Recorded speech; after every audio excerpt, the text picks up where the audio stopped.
The question of the day is, will the fourth be with me?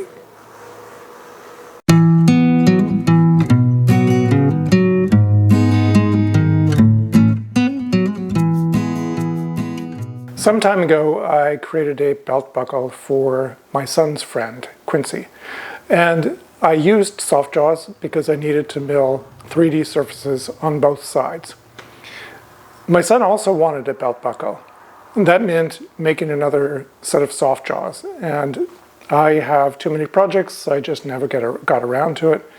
So finally, I thought, okay, can I make a belt buckle for him with the fourth axis, with a single setup where it's milling all sides of the part, basically with one setup.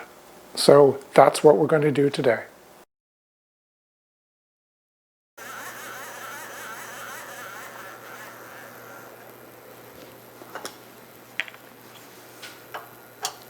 Having a self-centering vise is really nice because I don't have to set the Z.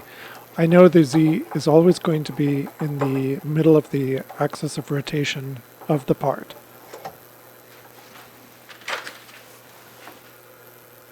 I do need to get it somewhat close to center for the side-to-side position. It doesn't have to be exact because I have extra material on either side.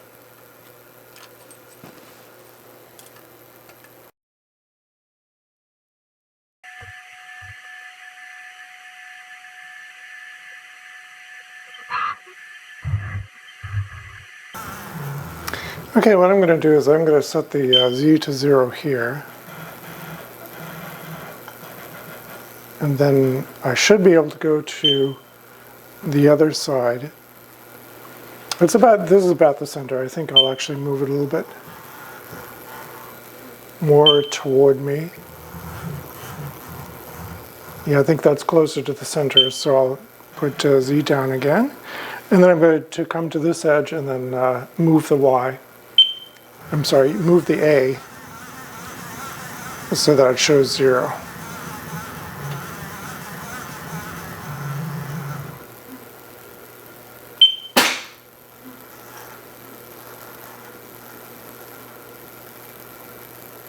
Okay, let's see how that does. That did not work the way I thought it would. I think I moved the wrong way. Yeah, I did.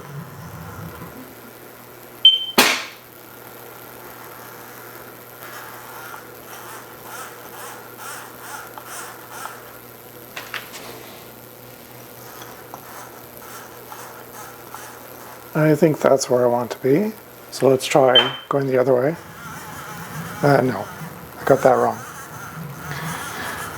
Okay, so what that's telling me is I need to be more careful about where I set this as 0, and what I wasn't looking at is the small dial here. So this is actually 0.1 inches. So that means when I go back to the close edge here, I want to rotate the Y so it says 0.1 as well. Sorry, rotate the A.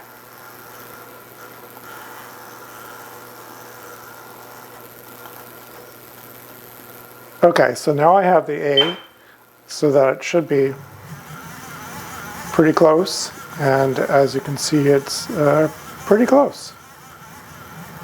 It did move a little bit, so I'll change the Z, 0 it again.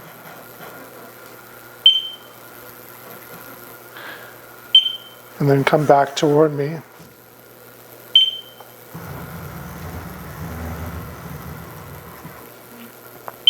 And then change the A again to set it to 0.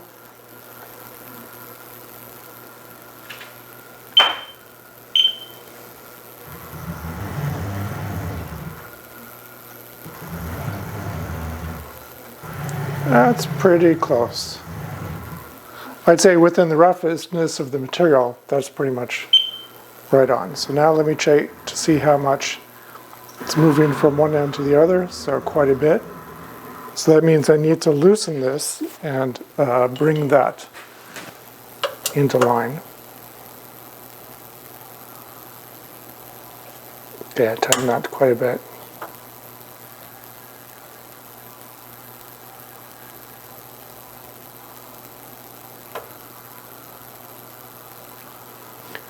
Okay, let's see how that is. Okay, so I'm going to set this to 0 again.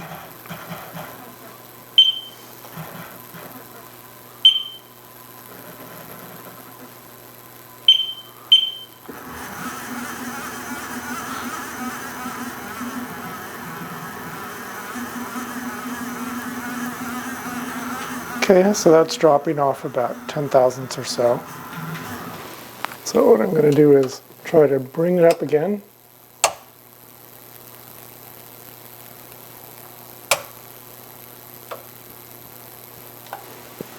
Let's see how that is.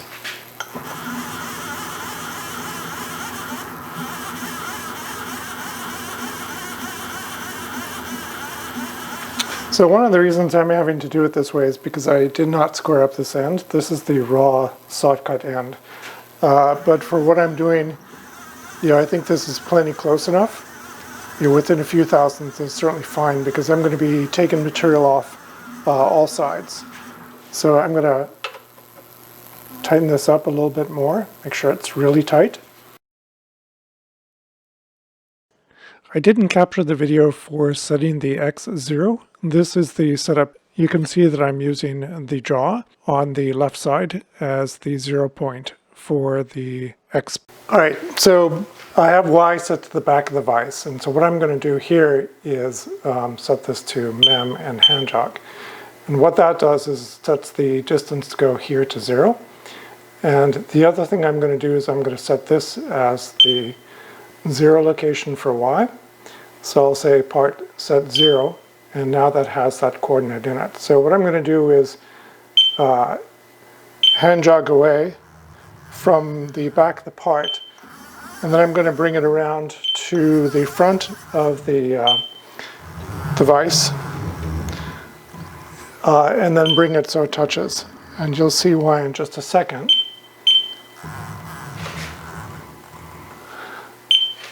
So I'm getting really close.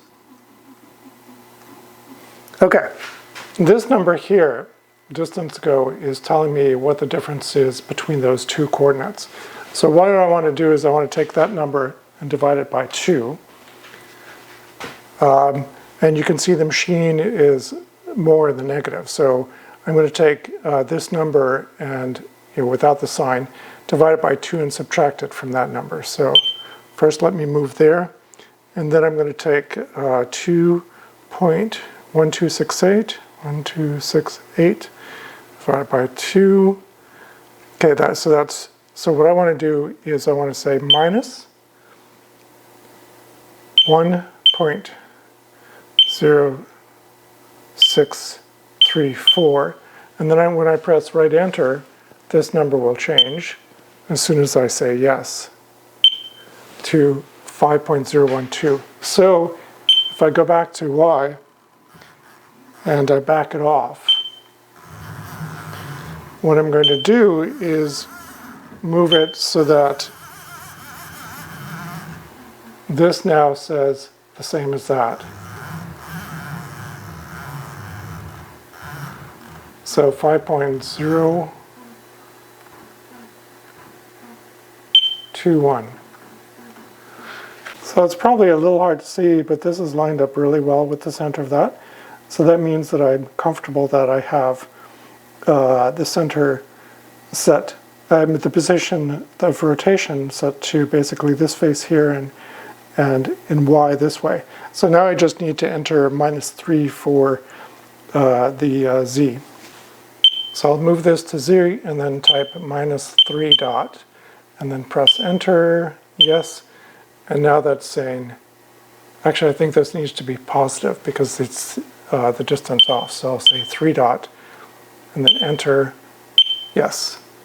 Oops, 3 dot. What I meant to do is press F1 so it'll set it to that value.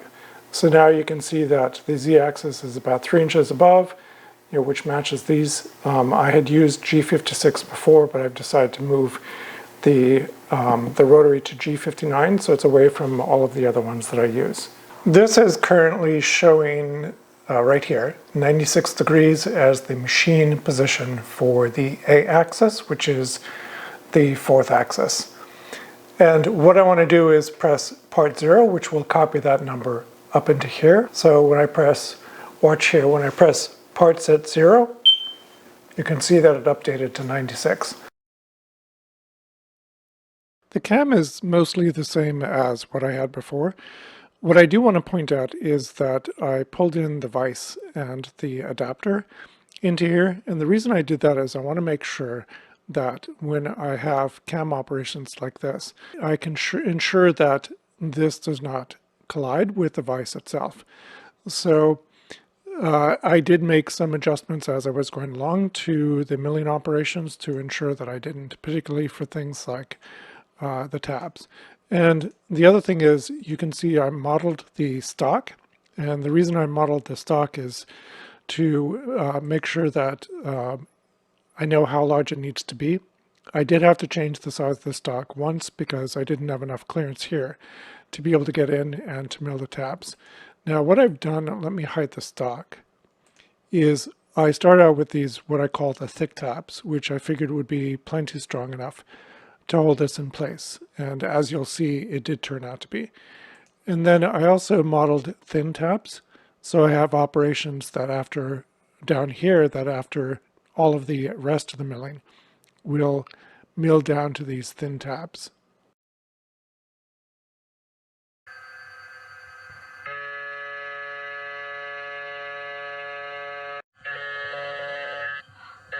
I'm used to thinking that you have to have the part really well clamped in the vise and firmly down on the parallels, otherwise you're going to get a lot of chatter. But this is proving that, much to my amazement, even with it sticking out and only being held on one end by the jaws, it works really well, actually surprisingly well, at roughing out the material.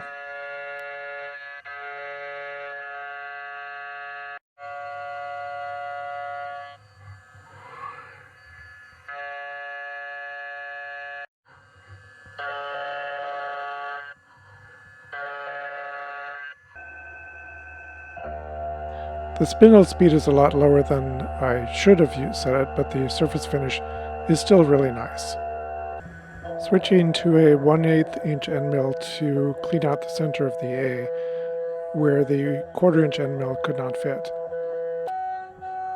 And then switching to a 1/8 inch ball end mill that is making the surface pretty smooth. I don't have the step over really small, so you'll still be able to see the milling marks, which gives it an interesting finish. A 1/16 inch ball end mill to clean up the fillets at the base of the A.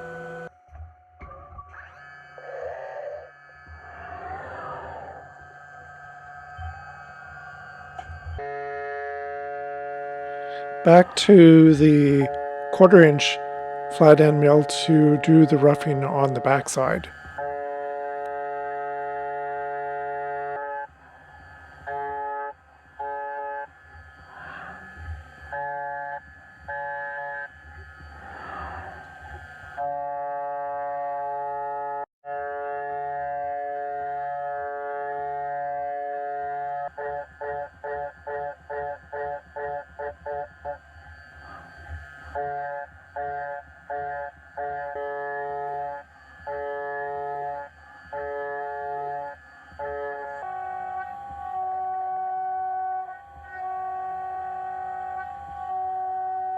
And a 1/16 inch flat end mill to clean up the areas that couldn't be reached by the 1/8 inch end mill.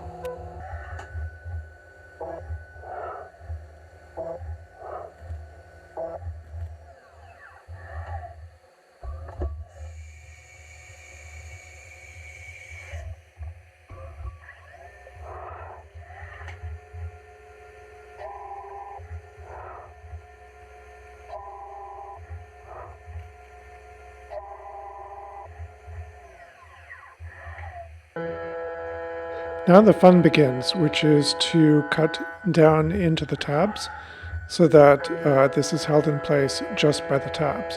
I forgot to turn on the air supply to my camera, so the view isn't quite as good as it normally is.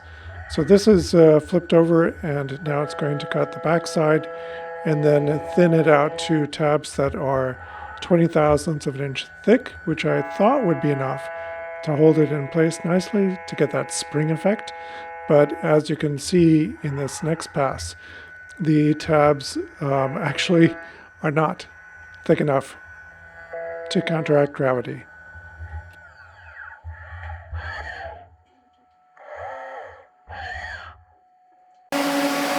Well, I think I flunked the spring test because I made the tabs a little bit too thick, but well, it worked. So let's take this to the bench and have a closer look. Okay, here it is right out of the mill. The tabs are still on, and there's a slight mismatch here between the top and the bottom. Oh, actually, it's not a mismatch. That's right, I left a little bit of extra material there, about 5 thousandths, so I can get rid of that pretty easily.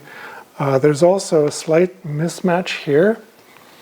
I'm not sure how thick it is, but it's not as much as this distance here, so it's probably 1 or 2 thousandths of an inch. And then no mismatch over here. So, and then some tessellation with the cam over here. So there's definitely some things I can do to make this better the next time, but I'm pretty happy as a very first attempt. Okay.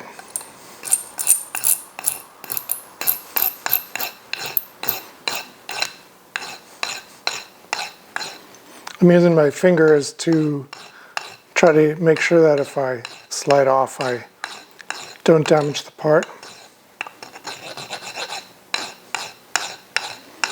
And you can see the tabs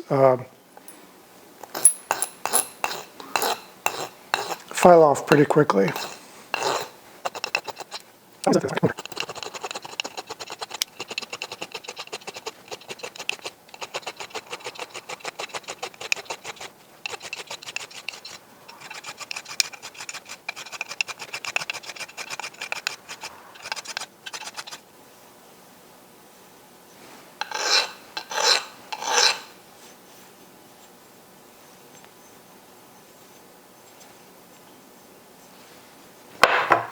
Okay, the tabs are all gone. I think I'm going to leave it like this because my son really likes the idea of something that looks CNC machined, and this certainly does. So I think he'll be pretty happy with this. I'm really pleased how that turned out. It actually worked much better than I thought it would be. I'm quite amazed at how much roughing I can do and how aggressive I can be. Granted, this machine is not meant for roughing. It's a high precision machine, so my definition of roughing is certainly not the same as someone else's definition, but it's good enough for me. The one thing I noticed is that I don't think I have the Y centered quite correctly. I used the jaws, the sides of the jaws, and what I realized is I should put a piece of material in here that's finished on both sides and then rotate it so that I pick up the two sides, and that should give me a much better indication of the Y0. So I'm going to do that before I try another part next time. But as I say, success. Now I'm ready and confident to take on more fourth axis projects. Please subscribe, give me a thumbs up, comment below, and thanks for watching.